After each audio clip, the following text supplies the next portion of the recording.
नमस्कार दोस्तों, गुलास IAS study में आप लोगों का स्वागत है। दोस्तों, आज हम लोग 10 मई का करंट अफेयर्स देखेंगे, जिसे एमसीक्यू के माध्यम से सॉल्व करने का प्रयास करेंगे।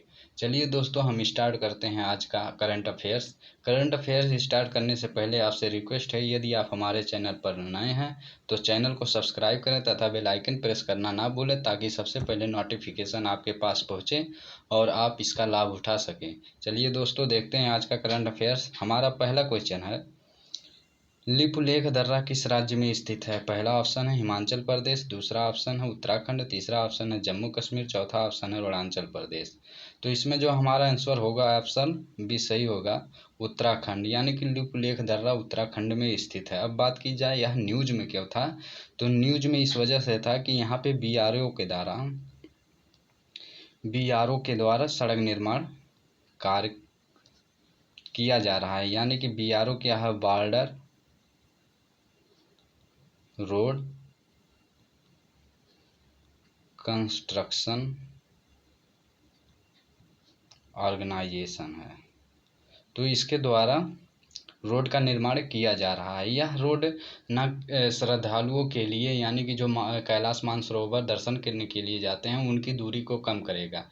यह दूरी न केवल श्रद्धालुओं के लिए अपितु वहाँ के स्थायी नागरिकों के साथ साथ सैनिकों को भी लाभ प्रदान करेगा, जो उनकी दूरी को घटा देगा। यानी कि अपने सामानों को ले जाने के लिए सुलभता प्रदान करेगा। अब इसके बाद बात कर लेते हैं, यह मुख्य रूप से न्यूज में क्यों था, क्योंकि सबसे पहले यहाँ पे देखा जा रहा है कि एक सड़क के निर्माण में हेलीकॉप्टर का भी प्रयोग हुआ है। यानी कि चिनूक हेलीकॉप्टर की सहायता से वहाँ पे सड़क निर्माण सामग्री को पहुँचाया जा रहा है।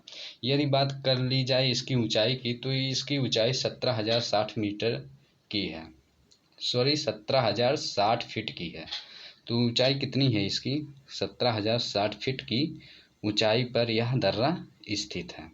चलिए दोस्तों, अगले क्वेश्चन की तरफ हम लोग चलते हैं। हमारा अगला क्वेश्चन है, किन राज्यों ने लेबर लॉ में बदलाव किया है? तो पहला ऑप्शन है उत्तर प्रदेश, दूसरा ऑप्शन है मध्य प्रदेश, अगला ऑप्शन है गुजरात और चौथा ऑप्शन है उपरोक्त सभी। तो इसमें जो आंसर होगा हमारा वह उपरोक्त सभी होगा। यानी कि उत्तर प्रदेश, मध्य प्रदेश तथा गुजरात ने अब अपने लेबर लॉ में परिवर्तन किया है। तो परिवर्तन क्या किया है? यह है कि इन्होंने जो पहले मजदूर 8 घंटे काम करते थे, उस घंटे को बढ़ाकर 12 घंटा कर दिया है।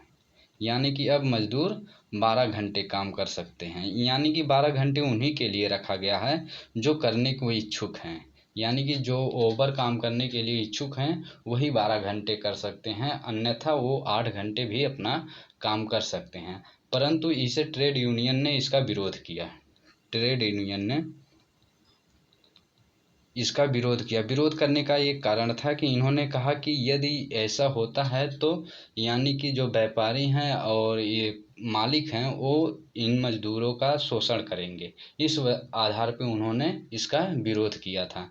परंतु सरकार का कहना है कि इससे लोगों को, यानी कि कंपनियों के यहाँ भारत में आने की संभावना बढ़ जा सकती है। इस वजह से इसमें यानी कि परिवर्तन किया गया है। चलिए दोस्तों, इसके बाद हम लोग देखते हैं हमारा अगला क्वेश्चन क्या है। हमारा अगला क्वेश्चन है, एसडीआर किससे संबंधित है? तो पहला ऑप्शन है आईएमएफ के सदस्य देशों से, दूसरा ऑप्शन है विश्व बैंक के सदस्यों से, तीसरा ऑप्शन है डब्ल्यूएचओ के सदस्यों से, चौथा ऑप्शन है उपरोक्त कोई नहीं। तो इसमें जो हमारा आंसर होगा वो आंसर ये वाला सही है, यानी कि आईएमएफ के सदस्य देशों के द्वारा। अब बात कर लेते हैं एसडीआर होता क्या है। एसडीआर एक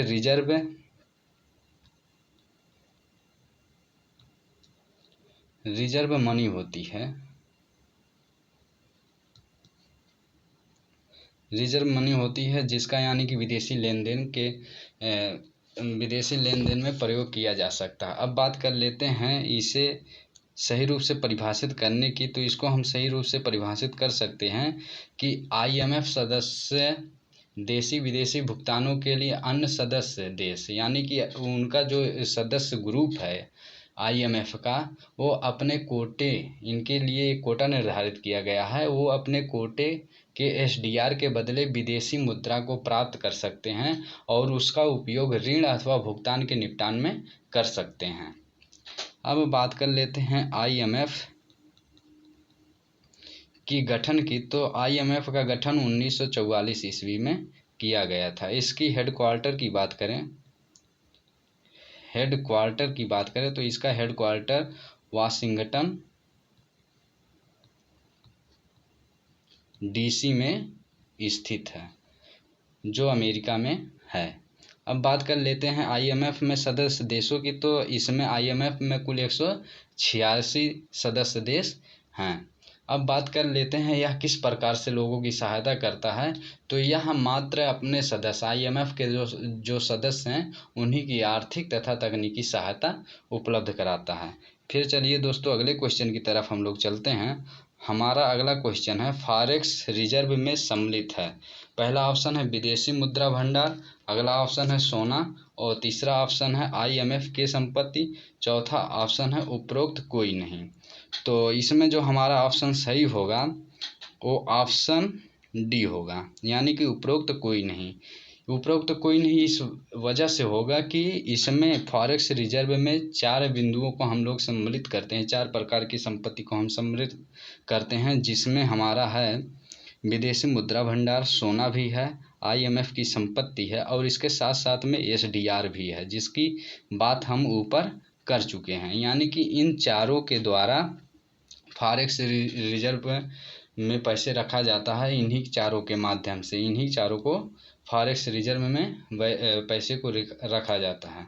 अब बात कर लेते हैं फॉरेक्स रिजर्व की सहायता से क्या क्या हो सकता है। यानी कि फॉरेक्स रिजर्व में जो संपत्ति रखे होते हैं उससे हम विदेशों से जो आयात करते हैं उन्हीं पैसों को हम उसको देते हैं, अथवा ऋण के रूप में भी हम इसका उपयोग कर सकते हैं। चलिए दोस्तों अगले क्वेश्चन की तरफ हम चलते हैं। हमारा अगला क्वेश्चन है एफएटीएफ का संबंध किससे है। तो इसमें पहला ऑप्शन है आतंकवाद के फंडिंग से, दूसरा ऑप्शन है कोरोना वायरस से, तीसरा ऑप्शन है मनी लॉन्ड्रिंग से और चौथा ऑप्शन है ए और सी दोनों से। तो इसमें जो आंसर होगा वो हमारा आंसर डी होगा, डी वाला सही होगा, यानी कि आतंकवाद के फंडिंग से। और तीसरा ऑप्शन है मनी लॉन्ड्रिंग। इन दोनों का संबंध किससे है, एफएटीएफ से है। एफएटीएफ का फुल फॉर्म क्या होता है, फाइनेंशियल एक्शन टास्क फोर्स। यानी कि इसका जब शुरुआत हुआ था तो इसमें बताया गया था कि यह विशेष रूप से जो मनी लॉन्ड्रिंग होती है, यानी कि जो काले धन होते हैं उसको श्वेत किया जाता है, उसके के लिए लाया गया था। लेकिन बाद में यह देखा गया कि आतंकवाद जैसे जैसे बढ़ता जाता है तो आतंकवाद को बढ़ाने में जो संपत्ति उनके पास पहुंचती है वह किस प्रकार से पहुंचती है, किनके माध्यम से पहुंचती है, इसके बारे में भी यह नियम बनाता है और इनके अंदर यह उनके ऊपर कार्रवाई करता है, उस सदस्य के ऊपर कार्रवाई करता है। यह न्यूज़ में क्यों था, तो इसमें देखते हैं कि पाकिस्तान को ग्रे लिस्ट में इसमें डाला गया है, यानी कि वह ब्लैक लिस्ट भी हो सकता है। यदि ब्लैक लिस्ट होता है तो किसी भी यानी कि सरकारी अंतर्राष्ट्रीय संस्था से उससे लोन प्राप्त करने में मतलब लोन नहीं मिलेगा उसे, और वह धीरे धीरे वहाँ पे जो कंपनियां हैं वह बाहर जाना प्रारंभ कर देंगी, यानी कि उनका व्यापार धीरे धीरे कम होता जाएगा। तो इस वजह से यह न्यूज़ में था पाकिस्तान। और इसकी अगली बैठक अगले महीने होने वाली है, जिस पे यह समीक्षा की जाएगी कि आतंकवाद का जो फंडिंग हो रहा है उसे किस प्रकार से रोका जाए। और इसमें बात ये भी उठ सकती है कि क्या पाकिस्तान को ब्लैक लिस्ट किया जा सकता है अथवा नहीं, या कुछ इसे समय आगे दिया जाए। तो इस पर बैठक होने वाली है अगले महीने में। तो इसके बाद हम लोग चलते हैं अगले क्वेश्चन की तरफ। हमारा अगला क्वेश्चन है मदर्स डे मनाया जाता है। पहला ऑप्शन है मई के पहले सप्ताह के रविवार को, और दूसरा ऑप्शन है मई के पहले सप्ताह के सोमवार को, तीसरा ऑप्शन है मई के दूसरे सप्ताह के रविवार को और चौथा ऑप्शन है मई के पहले सप्ताह के सोमवार को। तो हमारा ऑप्शन तीसरा सही होगा, मई के दूसरे सप्ताह के रविवार को हमेशा मनाया जाता है। तो इस बार जो मनेगा हम लोगों का मदर्स डे वह 10 मई को मनाया जाएगा, यानी 10 मई को क्या है, रविवार है।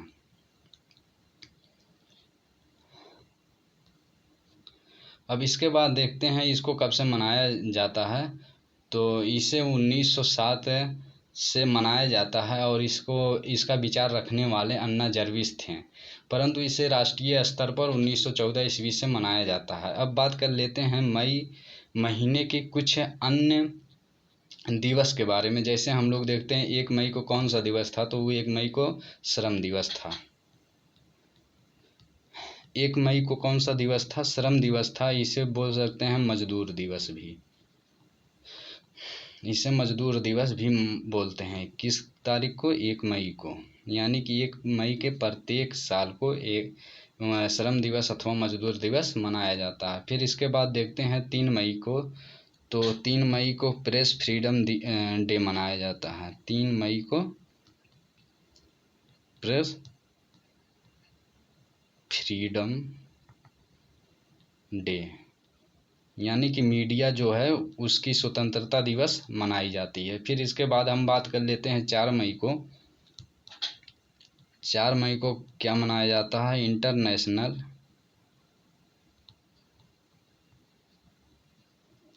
फायर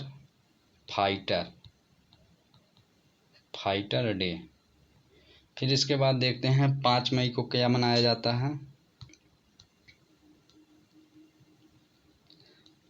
5 मई को मनाया जाता है इंटरनेशनल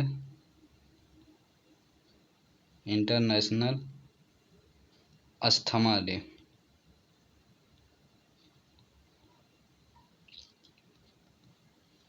5 मई को मनाया गया था। इसको हम लोग कह सकते हैं मई के पहले मंगलवार जो पड़ता है, चाहे वह 5 को पड़े, 4 को पड़े, 3 को पड़े, उस दिन यानी कि पहले मंगलवार के दिन विश्व अस्थमा दिवस हर साल मनाया जाता है। जिस प्रकार से मदर्स डे मनाया जाता है, यानी कि मई महीने के दूसरे रविवार को।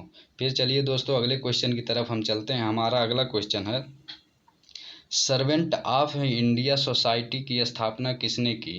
तो पहला ऑप्शन है इसमें गोपाल कृष्ण गोखले, दूसरा ऑप्शन है महादेव गोविंद रानाडे, तीसरा ऑप्शन है पंडित नेहरू और चौथा ऑप्शन है उपरोक्त कोई नहीं। तो इसमें जो आंसर होगा हमारा गोपाल कृष्ण गोखले का होगा। गोपाल कृष्ण गोखले की बात करें तो इनका 9 मई का जन्म दिवस था, यानी कि इनकी जयंती थी। तो बात कर लेते हैं गोपाल कृष्ण गोखले की। तो गोपाल कृष्ण गोखले स्वतंत्रता सेनानी थे, समाज सेवी थे, विचारक थे और सुधारक भी थे। ये जो इनके गुरु थे वो महादेव गोविंद रानाडे थे, यानी कि इनके गुरु का क्या नाम था, महादेव गोविंद रानाडे। और ये महात्मा गांधी के भी गुरु थे, महात्मा गांधी के राजनीतिक गुरु थे। इनका मुख्य कार्य ये रहा है कि ये युवाओं को शिक्षा के क्षेत्र में अधिक मतलब मदद करना चाहते थे, यानी कि युवाओं की जो शिक्षा पद्धति है उसको सुधारने का प्रयास इन्होंने किया। इस वजह से इन्हें समाज सेवक के समाज सेवी भी कहा जाता है। अब बात कर लेते हैं इनकी पकड़। तो इनकी पकड़ आर्थिक क्षेत्र में बहुत अधिक थी, जिस वजह से इन्हें ग्लेड स्टोन का नाम दिया जाता है अथवा उपाधि दी जाती है। अब बात कर लेते हैं इनकी सर्वेंट ऑफ इंडिया सोसाइटी की स्थापना की। तो इन्होंने 1905 ईस्वी में इस संस्था की स्थापना की थी। अब अगला क्वेश्चन हम लोगों को देखना है। हमारा अगला क्वेश्चन है, महाराणा प्रताप की 9 मई को कौन सी जयंती मनाई गई। तो इसमें पहला ऑप्शन है 480वीं, 450वीं और तीसरा ऑप्शन है 499वीं और फिर अगला ऑप्शन है 400वीं।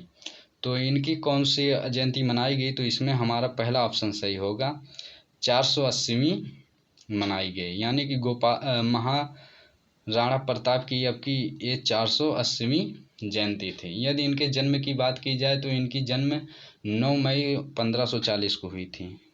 9 मई 1540 को इनका जन्म हुआ था और इनकी मृत्यु 19 जनवरी 1597 को हुआ था। अब बात की जाए इनकी जो मतलब जहाँ पे ये शासन करते थे वह है मेवाड़।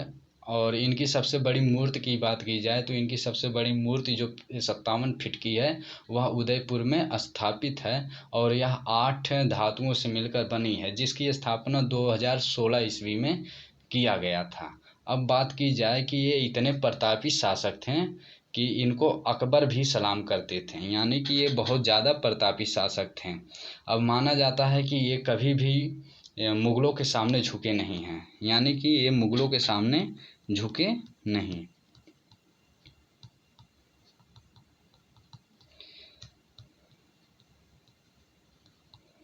मुग़लों के सामने कभी भी इन्होंने समर्पण नहीं किया है। अब बात कर लेते हैं इनकी सुरक्षा कवच की। तो इनकी सुरक्षा कवच जो थी काफ़ी ज़्यादा होती थी। एक प्रकार से देखें तो इनके भाले की जो वज़न होती थी वो 81 किलो की थी। तो भाले का वज़न कितना था? भाले का वज़न 81 किलोग्राम। अब बात कर लेते हैं इनके कवच की। तो इनके कवच का जो भार था वो 72 किलोग्राम था। इसके साथ में इनके पास 2 तलवार होते थे और ढाल होते थे। सब कुछ मिला दिया जाए तो इनका जो सुरक्षा कवच होता था वह 208 किलोग्राम का होता था। 208 किलोग्राम का इनका पूरा सुरक्षा कवच होता था। इस वजह से इनको बहुत महान शासक माना जाता है। चलिए दोस्तों, यहीं पे आज का हमारा करंट अफेयर समाप्त होता है। इसके बाद हम लोग कल देखेंगे 11 मई का करंट अफेयर। तब तक के लिए धन्यवाद।